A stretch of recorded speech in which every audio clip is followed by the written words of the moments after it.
Well, with election season just round the corner, various political parties are attempting to woo the farmers by waiving loans. But is this a sustainable solution for India's agri crisis? What schemes could work to relieve farmers of the distress in the long term?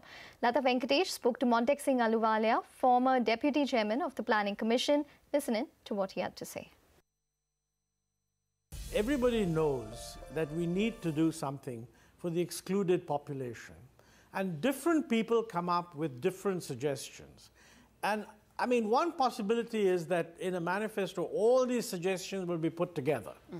But take, for example, universal basic income. Do we really mean universal? I mean, the origin of the term universal basic income was that it's very difficult to target. Therefore, the income should be available to everybody.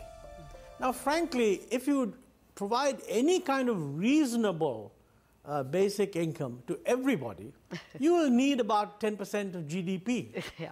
So that's just foolish. So immediately people say, oh, I didn't really mean universal, I mean targeted for the poor. That, in my view, is not a bad idea at all. But, you know, if you do that, then some other people say that's meant to be in substitution for the existing ineffective subsidies. I think that's a very good idea too. But I've never heard somebody get up and say, I am going to abolish this subsidy and convert it into a universal income. I mean, I was in favor, for example, of moving away from the system where you provide subsidized food grain at low prices, which has all kinds of leakage problems, to a designated target group, toward the system where the same designated target group gets a cash transfer. I would be strongly in favor of that. Okay. By the way, there'll be huge opposition to that. I mean, there are many well-meaning people, many NGOs, for example, who are totally opposed to a cash transfer. They prefer the subsidized food grain. So I think let's face it, elections are not the time to sharpen and devise sophisticated policies. Okay. They point in a broad direction. Okay. And you have to accept that and then sort of move on. Now, the argument would be that that's better done by a government with a stable majority. Would you agree? An alternative to this, a coalition alternative, may not be able to provide that island of stability. I don't buy that argument because, look, the best reforms we had were in 1991, and that was a coalition government.